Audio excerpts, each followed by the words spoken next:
Bueno, es un placer estar aquí. Muchos sabéis que me gusta mucho servir en la Iglesia con la exposición de la palabra y me alegra poder en esta mañana haber preparado la exposición para una buena razón, que es poder edificaros. Por la gracia de Dios, pues espero poder hacerlo. En el siglo XIX, Charles Baudelaire escribe su famoso poema El viaje, donde hay unos viajeros, unos seres humanos como tú y como yo, que han vivido la experiencia completa de la vida y a su vuelta describen al poeta qué han visto en el mundo. El poema dice así, unos versos: el mundo de hoy, monótono y pequeño, de ayer, mañana y siempre, nos devuelve nuestra propia imagen, un oasis de horror en un desierto de aburrimiento. Parece que el poeta lo tiene claro. Para él el mundo es un oasis de horror en un desierto de aburrimiento. No sé para ti, o sea, esta pregunta es para ti. ¿Tú crees que el mundo es así? Como comentaba Ramón, las noticias están cargaditas, pero hay muchas cosas buenas en la vida. De todas formas, he estado buscando, no a propósito de esto, pero estuve buscando algunos datos sobre este año 2021 que acabamos de cerrar. Y comparto algunos datos con vosotros. La OMS, según la OMS, 1 de cada 5 menores de 17 años va a sufrir abuso sexual en su propio hogar. Save the Children concluye que los trastornos mentales entre menores de 4 a 14 años se han triplicado en España. Expertos en investigación de delitos cibernéticos advierten que en España el consumo de pornografía ha aumentado un 500% y que el 10% de los niños de menos de 10 años ve pornografía. Durante los meses de confinamiento aumentó un 300% la oferta y demanda de cibersexo en Internet. Estas páginas han llegado a tener 400 millones de visitas al mes. Han aumentado un 7,4% la tasa de suicidios en España. Es la segunda mayor causa de muerte entre los jóvenes en España, el suicidio. El trastorno por estrés, ansiedad y depresión han sido 5, 4 y 3 veces más frecuentes y se han prescrito más del doble de psicofármacos que en el año anterior, sobre todo ansiolíticos, antidepresivos e inductores del sueño. Parece que algo está un poco mal. Y realmente uno podría decir que nuestro mundo es ese oasis de horror en medio de un desierto de aburrimiento. Pero no pretendía ser pesimista con estos datos. No quiero ser un agorero. Creo que bastantes voces del desánimo hay ya por el mundo. Yo lo que quería era haceros saber que esta es nuestra realidad más cercana y que hay un alto porcentaje de probabilidad de que nos golpee de alguna forma o de otra. De que podamos tener un problema con la pornografía, un problema de depresión, un problema de bullying, de abuso. Son cosas que le están sucediendo a la gente a día de hoy en España. A todo esto hay que sumar que vivimos en una sociedad ahora mismo muy individualista. Y esto quiere decir que a esa experiencia personal que tú y yo podemos tener de estos horrores, del estrés, de la depresión, del abuso, a esta experiencia personal, esta sociedad individualista nos dice algo, que debemos batallar solos. Nos hemos convencido de que nuestros problemas los tenemos que batallar en silencio y en soledad. Nos hemos convencido de que debemos librar esta batalla por nosotros mismos, que no debes cargar a nadie más con tus problemas. Si tienes un problema, ve al psicólogo, soluciónalo con las herramientas que quieras, pero por favor, no nos eches tu mierda. Parece que está prohibido decir, además, ahora que tengo un hijo y que tengo que educarle, parece que está prohibido que llegue un día en que le diga: hijo, está bien que aprendas, que te formes, pero algún día vas a necesitar a los demás y los demás te necesitarán a ti en algunas cosas. Parece que tenemos que ser todos Hércules, o en este caso parece que todos tenemos que ser Josué. El individualismo también campa danzante por nuestras iglesias y nos ha convencido a todos de que parece que tenemos que tener esa capacidad de ocultar nuestras emociones, de ocultar nuestros problemas, de no compartirlos con los demás y de presentarnos como una persona perfectamente espiritual y equilibrada. Y además, por supuesto, nos hemos convencido de que tenemos que alejarnos de los problemas del resto, porque nosotros bastante tenemos ya en casa, como para preocuparnos de los problemas del otro. Y todo esto me resulta alarmante no por las circunstancias. Las circunstancias y los problemas siempre han estado ahí. Ahora son de una índole más digital y antes eran de otra característica, pero los problemas siempre han estado ahí. A mí lo que me preocupa es que si tú te acercas a Jesús, parece que Él no quiere que luchemos como seres solitarios. Y más que nada porque no es la naturaleza de su iglesia. Y la realidad es que nos hemos vuelto demasiado solitarios y demasiado individualistas. En este contexto de problemas reales que nos pueden golpear y de individualismo, quiero quiero exponer la importancia que tiene la comunidad cristiana, la iglesia en la que convivimos con nuestros hermanos. Y para ello me llama poderosamente la atención el siguiente texto que me gustaría que me acompañaseis en Marcos capítulo 3, versículo 31.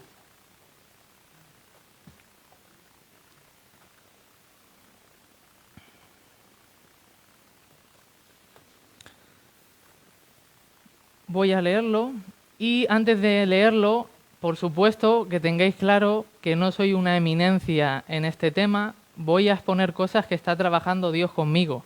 No son cosas que yo haya superado, no son cosas en las que sea perfecto, como podréis ver, si me conocéis bien sabréis que no soy perfecto.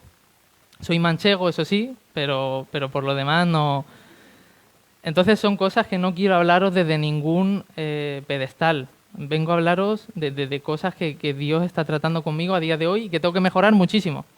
Que nadie se confunda. Versículo 31. Vienen después sus hermanos y su madre y quedándose afuera enviaron a llamarle a Jesús.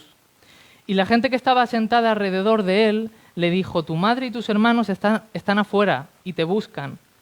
Y él les respondió diciendo, ¿quién es mi madre y quiénes son mis hermanos? Y mirando a los que estaban sentados alrededor de él, dijo, he aquí mi madre y mis hermanos. Porque todo aquel que hace la voluntad de Dios, ese es mi hermano y mi hermana y mi madre. Estos son los versículos en los que me voy a centrar, pero la estructura completa del pasaje empieza un poco antes. Comienza en el versículo 19 y me gustaría que me acompañaseis. En el versículo 19, al final, el texto dice, y vinieron a casa, refiriéndose a la casa de Pedro, en Capernaum, a la orilla del mar de Galilea. Y continuamos en el versículo 20. Y se agolpó de nuevo la gente, de modo que ellos ni aun podían comer pan. Cuando lo oyeron los suyos, se está refiriendo a los parientes de Jesús, vinieron para prenderle, porque decían, está fuera de sí. Pero los escribas, que habían venido desde Jerusalén, decían que tenía Belcebú y que por el príncipe de los demonios echaba fuera a los demonios. Y habiéndolos llamado Jesús, les decía en parábolas, ¿cómo puede Satanás echar fuera a Satanás? Si un reino está dividido contra sí mismo, tal reino no puede permanecer. Y si una casa está dividida contra sí misma, tal casa no puede permanecer. Y si Satanás se levanta contra sí mismo y se divide, no puede permanecer, sino que ha llegado su fin. Ninguno puede entrar en la casa de un hombre fuerte y saquear sus bienes, sino antes le ata y entonces podrá saquear su casa. Hasta este punto, Jesús ha estado predicando durante aproximadamente año y medio. Acaba de elegir a los 12 y han vuelto a casa. Como os decía, al campamento base que se ha convertido en el hogar de Simón Pedro en Capernaum. Ese es como el campamento base. Y en este punto la popularidad de Jesús ha crecido exponencialmente, hasta el punto de que no dejan de perseguirles masas enormes de personas. Y me gustaría que hiciéramos un esfuerzo de imaginarnos. Llegan allí Jesús a la casa de Pedro, con los discípulos, con los seguidores, y hay una gran masa de gente que se agolpa en las puertas, en las ventanas, que no le dejan ni comer. Están intentando hablar con Jesús, interactuar con él, relacionarse. Es una escena casi violenta. Y imaginemos con más detalle, porque el texto nos dice que hay una pequeña parte de escribas, de fariseos, que vienen desde Jerusalén para evaluar al predicador, pero en gran medida la multitud está formada por lo que podríamos llamar desechos sociales. Esta multitud está formada por los pobres de los pobres, por los impotentes, por los apartados socialmente, por los enfermos, los locos y los posesos. A mí me gustaría resumir que esta multitud está formada por todos aquellos que se sienten necesitados. Se sienten necesitados de Jesús, de Dios, y van tras el predicador. Esta nueva comunidad, debido a sus características, puede resultar grotesca, seamos sinceros. Visualmente puede resultar chocante esta nueva comunidad. Tanto es así que no solo las autoridades religiosas están un poco alteradas, sino que vemos que los mismos familiares de Jesús se sienten de alguna forma como avergonzados por su familiar. Jesús ha destruido la estructura típica israelita, ha roto todo protocolo. Como decía Fátima, María Magdalena rompe varias veces el protocolo por hacer cosas, por acercarse a Jesús, a lavar sus pies, por no preparar la casa para su invitado. Rompe varias veces el protocolo y vemos que Jesús en esta ocasión está formando una comunidad atípica y que está llamando mucho la atención. Si observáis en vuestros textos, en el texto en sí, en este bloque, la escena tiene una estructura de sándwich. Si alguno tiene hambre, no me refiero a ese tipo de sándwich. Me estoy refiriendo a un sándwich literario. Al principio y al final, en el versículo 21 y luego del 31 al 35, está una misma cosa, el tema de la familia. Y en el centro está la acusación de los escribas.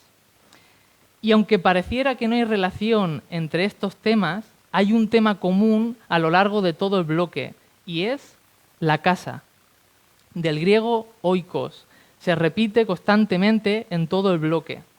Casa, familia, comunidad nueva, fraternal, que está formando Jesús con aquellos que reciben la venida del reino de Dios.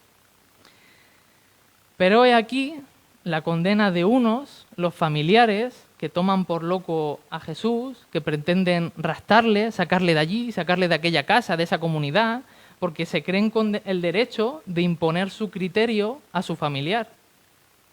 De alguna forma entendamos que Jesús es el primogénito de su familia y de alguna forma parece que quieren controlar su herencia, que de alguna forma temen ser difamados o que su reputación caiga en el contexto de las tradiciones judías e israelitas. Es decir, si alguna vez tuvieron unas expectativas buenas de lo que iba a ser Jesús, en este punto la familia no está de acuerdo con esta comunidad, esto que está haciendo Jesús, esta gente que le rodea, no están muy de acuerdo. Y en el centro, como decía, queda la acusación de los escribas, que como dice el texto, bajan desde Jerusalén, no para escuchar, sino para evaluar y juzgar. Y parece que creen que Jesús ha roto la verdad y que ha roto el orden sagrado de la casa de Israel. Como vemos, le acusan diciendo que su acción nace de Satanás y que tiene a Belcebú. Y una vez más se repite el tema de la casa. Belcebú en griego significa señor de la casa, pero como morada malévola. Y Jesús responde de forma alegórica, de forma metafórica, les responde diciendo que no, que están equivocados, que él, bueno, en este momento no lo entienden, pero él va a ser ese hombre más fuerte que va a atar a Satanás, que va a saquear su casa, que va a acabar con su principado sobre la tierra y que va a liberar a los cautivos y a los que están bajo su engaño. Es ese hombre, Jesús es ese hombre más fuerte que va a acabar con el principado del diablo. Y así formar una comunidad nueva, una casa de oración, una casa de sanidad, de santidad, que está abierta a todos, sea cual sea su condición, y está abierta a todos los pueblos y a todas las naciones. Nos vamos a centrar, después de poneros in situ, en la parte final, cuando los familiares de Jesús vuelven a por Jesús, en el versículo 31. Vienen después sus hermanos y su madre, y quedándose afuera, enviaron a llamarle.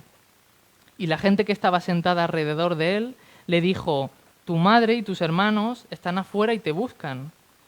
Vemos que los familiares, debido a la cantidad de gente que había, no son capaces de llegar hasta Jesús y están intentando que Él les atienda.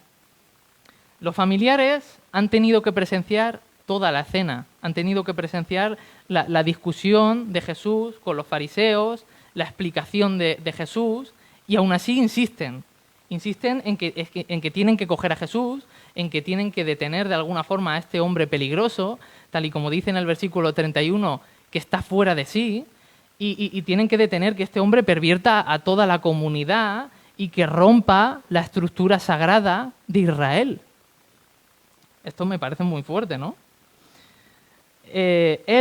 Jesús, responde a la multitud con una pregunta: ¿quién es mi madre y quiénes son mis hermanos? Jesús hace una pregunta que parece obvia, ¿no? Es una cuestión que no cabe duda: ¿quién son su madre y sus hermanos? Pero cerca de Jesús nada de lo evidente lo es, y parece que todo debe cuestionarse. Jesús pone una interrogación sobre una certeza para una sociedad que está estructurada en torno a la sacralidad de la familia. Y dice, mirando a la multitud: he aquí mi madre y mis hermanos, porque todo aquel que hace la voluntad de Dios es mi hermano y mi hermana y mi madre. Teológicamente, el significado parece que la nueva familia de Jesús está formada por aquellos que se sientan a su alrededor y cumplen la voluntad de Dios. Y además Jesús eleva el estatus de estas personas hasta compararlos con miembros de su propia familia. Pero por otro lado, no podía dejar de pensar cómo viviría yo esto. O sea, o cómo lo viviríais vosotros. Si en medio de tu ministerio, en medio de lo que estás haciendo, tus familiares te toman por loco y has roto todas las expectativas que tenían de ti. Y no dejaba de venir a mi mente una frase que además me es recurrente muchas veces: el no ser suficiente. No ser suficiente para las expectativas de tu familia, no ser suficiente para las expectativas de los que te quieren, no ser suficiente para las expectativas de tu jefe, no ser suficiente para las expectativas de tu mujer, de las exigencias de tus hijos. Parece que esa frase viene a recordarnos siempre: no eres suficiente. Es como un cartel que nos persigue: no eres suficiente, no eres suficiente. Al menos en mi caso me ocurre. Para Dios no altera nada que su familia le rechace. Podríamos decir que, para Jesús Dios basta. Y en esta nueva casa de amor fraternal y hermanos que está formando Jesús, los lazos que los unen como familia, que los unen como familia de Dios, son suficientes. Pero yo no dejo de preguntarme, porque esto no es fácil, cómo superar las dificultades y que Dios baste. Cómo superar el rechazo, las dificultades, y que la Iglesia, la comunidad, sea suficiente. Porque todo aquel que hace la voluntad de Dios, ese es mi hermano y mi hermana y mi madre. Voy a tomarlo como dos partes diferentes, ¿vale? La primera parte del versículo, yo como individuo, voy a titularla, y la segunda parte del versículo, yo como parte de la comunidad. No podemos pasar por alto en este versículo que hay un requisito primordial y personal para cada uno de nosotros. Para formar parte de esta comunidad de Jesús, uno debe hacer la voluntad de Dios. Lo tenemos claro, ¿no? Pero, ¿cómo sabe uno cuándo está haciendo la voluntad de Dios, porque eso es complicadísimo, ¿no? A mí me resulta súper complicado saber cuándo estoy haciendo la voluntad de Dios. Creo que todo viene un poco más atrás. Cuando uno tiene un encuentro personal con Dios, ocurre algo y es que Dios nos da una identidad como hijos. Cuando uno vive conforme a esa identidad que Dios le ha dado, cuando vives en coherencia y conforme a esa identidad, tú estás haciendo la voluntad de Dios. Vivir conforme a la voluntad que te ha dado Dios, conforme a la identidad que te ha dado Dios, es hacer su voluntad.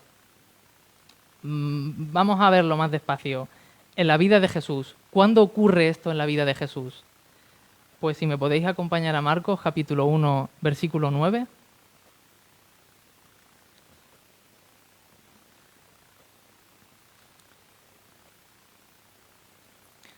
Ahí está. Aconteció en aquellos días que Jesús vino de Nazaret de Galilea y fue bautizado por Juan en el Jordán. Y luego, cuando subía al agua, vio abrirse los cielos y al Espíritu como paloma que descendía sobre él. Y vino una voz de los cielos que decía: Tú eres mi Hijo amado, en ti tengo complacencia. Y luego el Espíritu le impulsó al desierto. En esta escena, los cielos crujen, se rompen, el cielo se acerca a la tierra, el sueño de Jacob por fin se cumple, hay ángeles que suben y bajan y descienden de los cielos, y la voz de Dios aparece en medio del cielo para dar identidad al Hijo. Tú eres mi Hijo amado, en ti tengo complacencia. Hay un encuentro personal aquí entre Dios y Jesús. Y fijaos que Jesús todavía no ha hecho nada. Jesús no ha empezado su ministerio, no ha hecho nada maravilloso, ni ningún milagro, y todavía le queda todo por hacer. Sin embargo, Dios ya le está diciendo: es maravilloso que existas. Eres mi hijo y te amo. Es maravilloso que estés aquí. En este momento, Jesús conoce su vocación, conoce su identidad, le es revelado su misión de alguna forma y puede empezar a ejercerla. Y es maravilloso también que de Jesús, a su vez, recibimos a Dios como Padre. Según Juan en el capítulo 1, Juan nos dice: les dio potestad de ser hechos, a los que creen en su nombre, les dio potestad de ser hechos hijos de Dios, los cuales son engendrados de Dios mismo. Es decir, aquellos que reciben la venida del reino, que creen en Jesús, que creen en Dios, son hechos hijos de Dios. Tú que recibes a Jesús, que recibes la venida del reino, Dios te adopta como a su propio hijo, eres profundamente amado por Dios y te da una identidad de hijo amado. ¿Estamos conformes hasta aquí? Puede ser que no hayas tenido ese encuentro personal tú con Dios y aún puedes tenerlo porque esta invitación es gratuita, pero en ese primer encuentro personal con Dios, estamos de acuerdo que Dios nos da una identidad particular. Y los hijos de Dios tienen una característica común que encontramos en Romanos 8, porque todos los que son guiados por el Espíritu de Dios, estos son hijos de Dios. Entonces, lo siguiente que ocurre en la vida de Jesús es que el Espíritu guía a Jesús. Ha sido hecho hijo, ha recibido su identidad y el Espíritu comienza a guiarle y le lleva al desierto para ser tentado por el diablo. Os pregunto, ¿qué creéis que va a querer poner en duda el diablo? ¿Con qué va a tentar a Jesús? Sí, en efecto, la identidad que acaba de recibir del Padre. Eso es lo que va a intentar hacer tambalear el diablo. Y siempre es así. El diablo siempre quiere convencernos de esto. Quiere volver al eslogan de no eres suficiente. No eres suficiente para ser hijo de Dios. No eres suficiente para recibir el amor de Dios. No eres suficiente. Y va a querer poner en duda la identidad que hemos recibido como hijos amados de Dios. Si me podéis acompañar a Lucas 4, os lo agradezco. Versículo 1.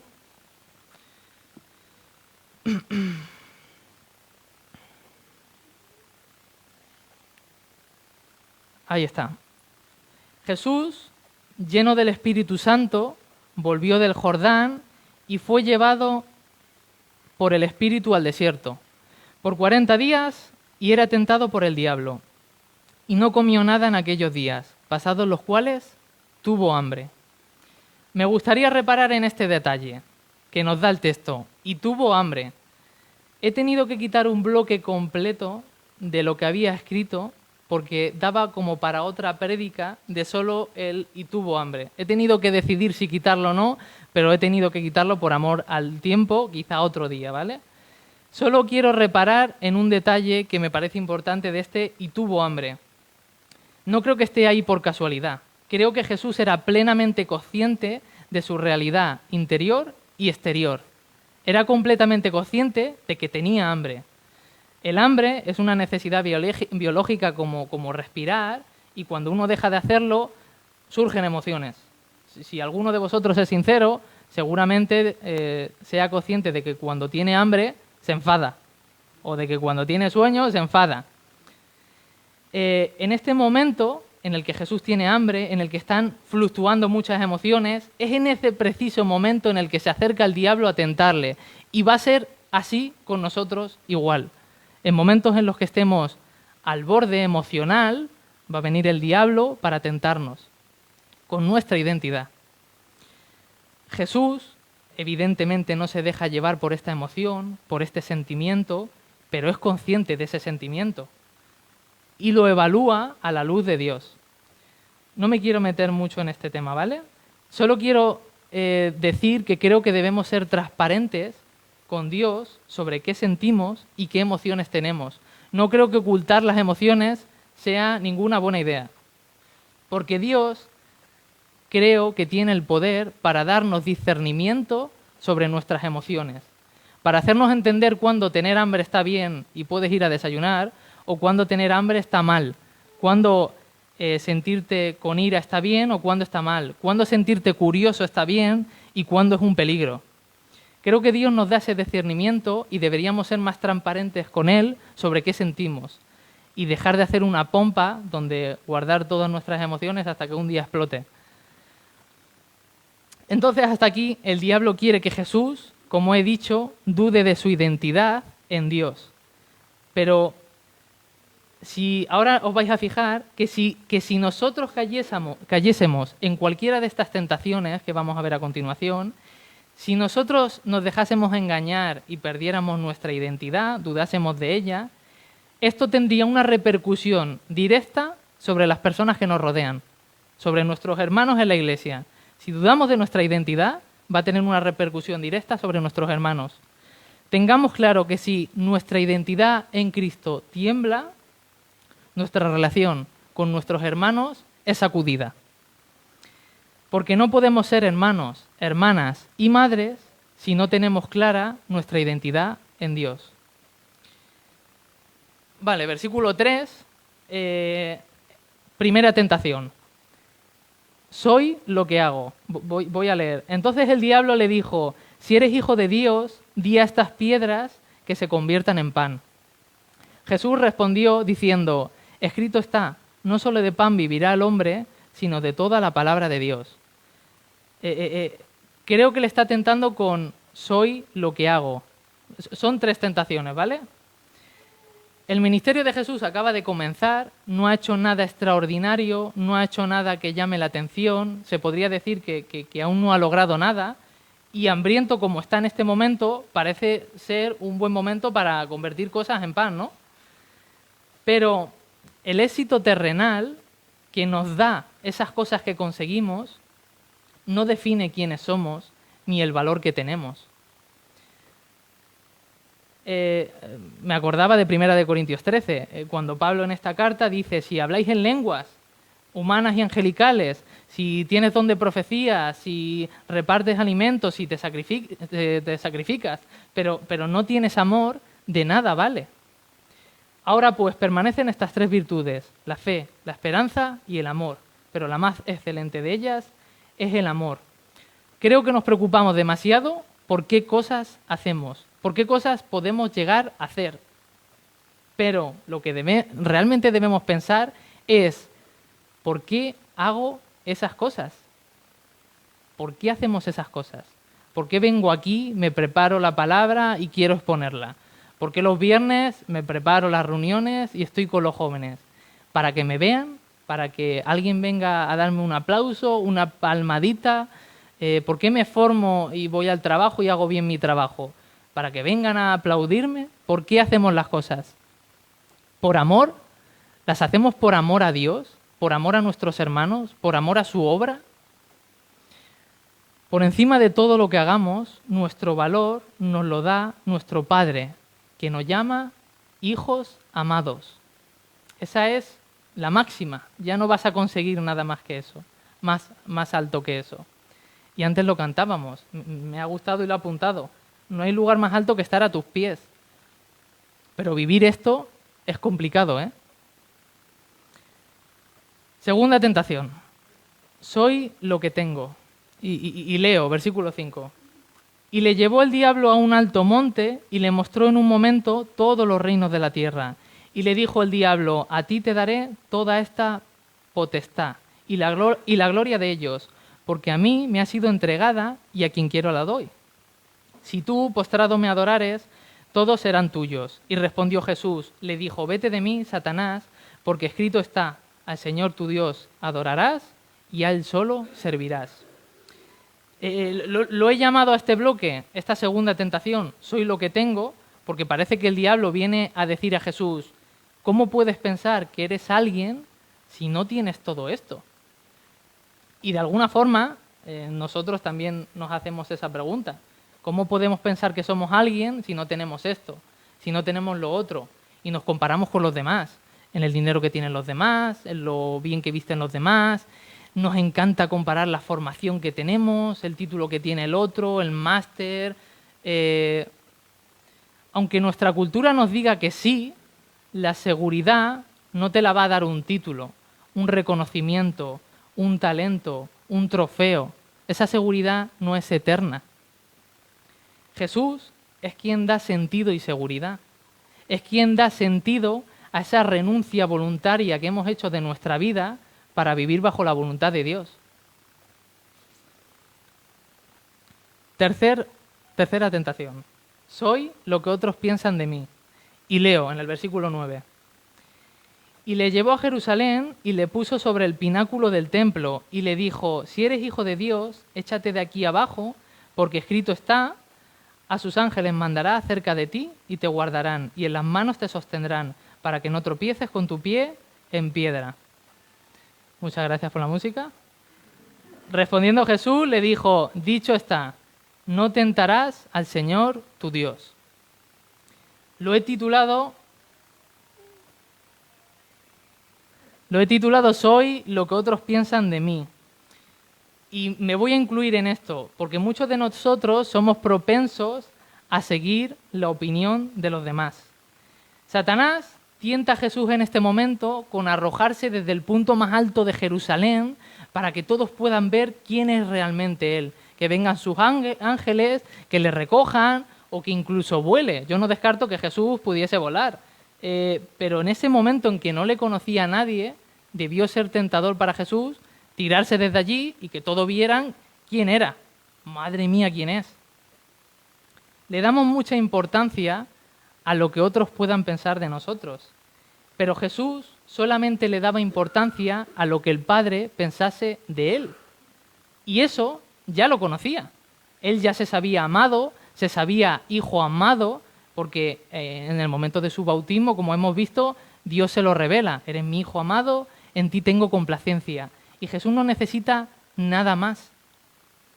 Ahora te pregunto, ¿tu autoestima fluctúa cuando los demás tienen buena opinión de ti o cuando te critican?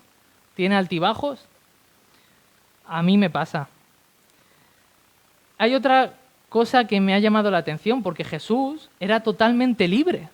Porque como no necesitaba la alabanza de nadie, como no necesitaba ser especial a los ojos de nadie, Jesús era totalmente libre.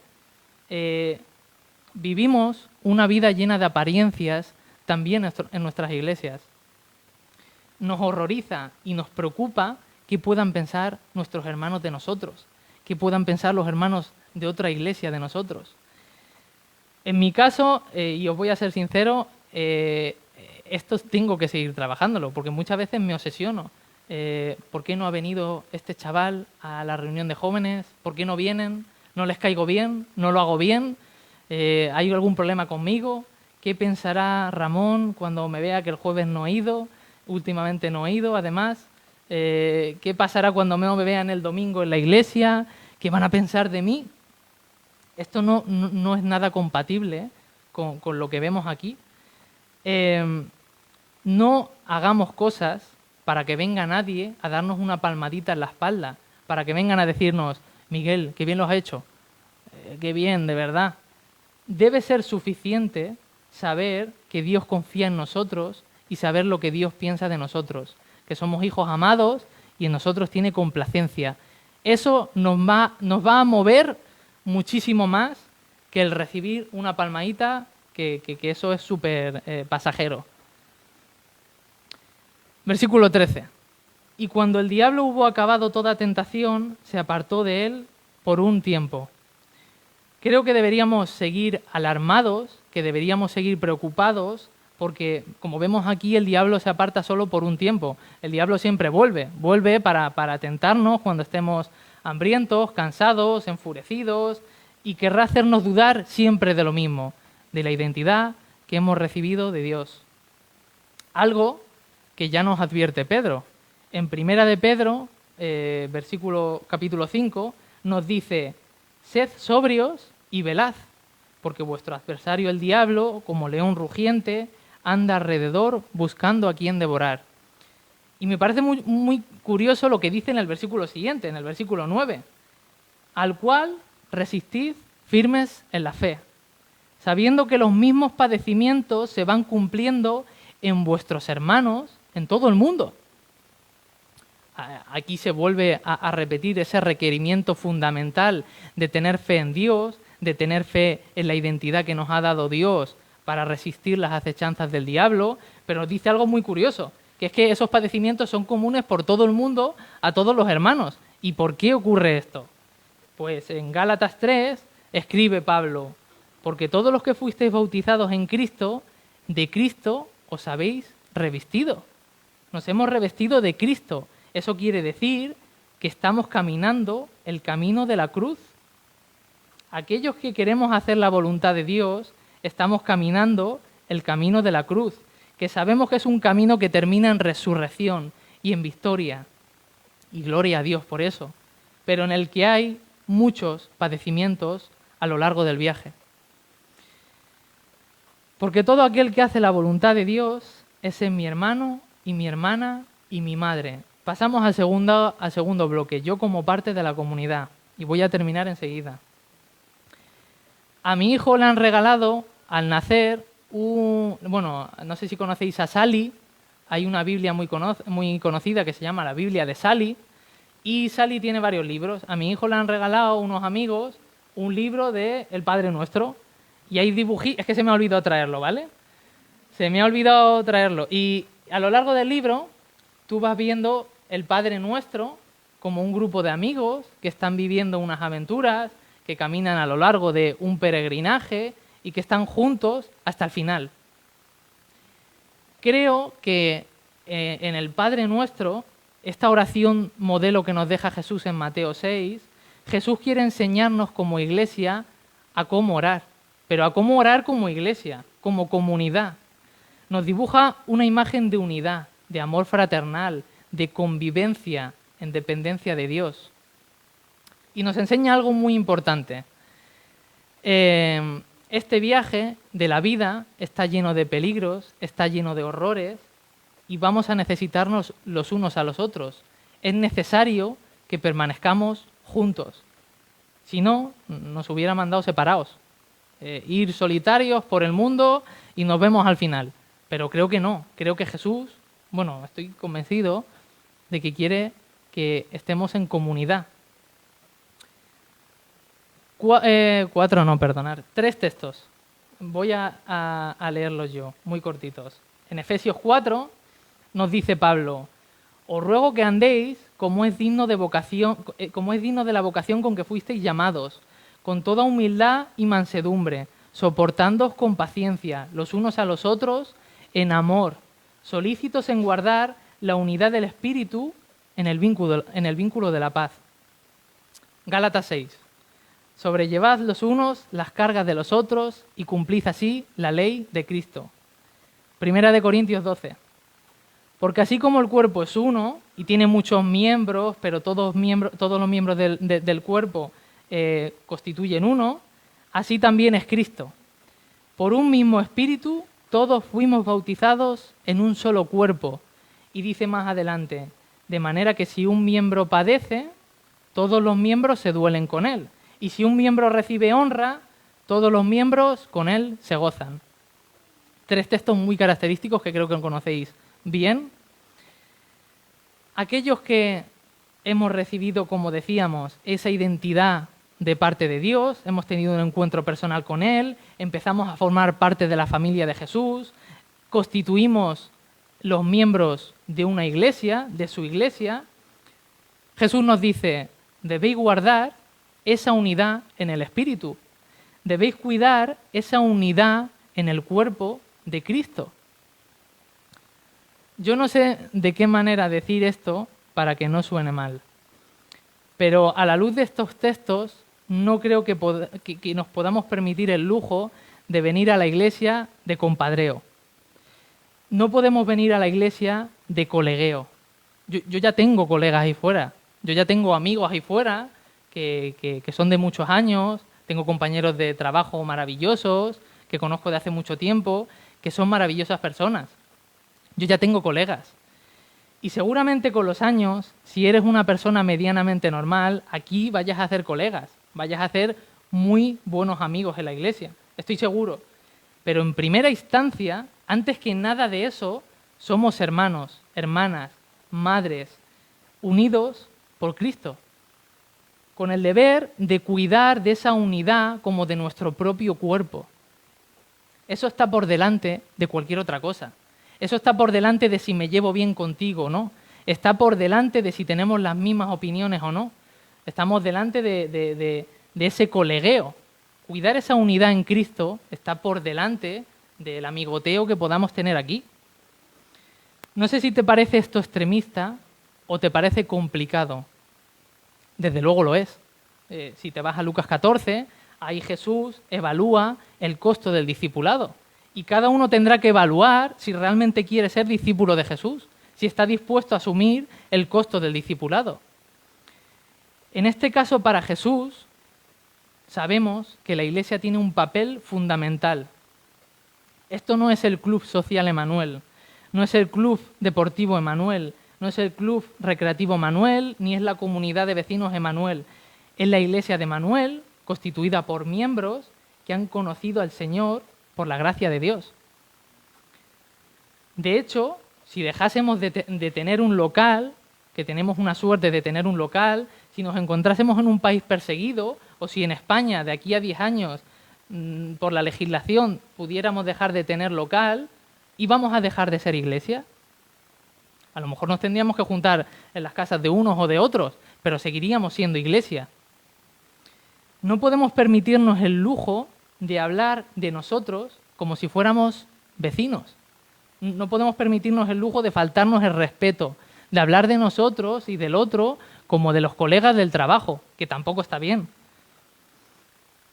Pero de nuestros hermanos no creo que sea lo más apropiado, ¿no? No sé en tu casa, pero a mí, mi madre, a mi hermano y a mí, nunca nos ha dejado hablar mal en la mesa de ningún familiar.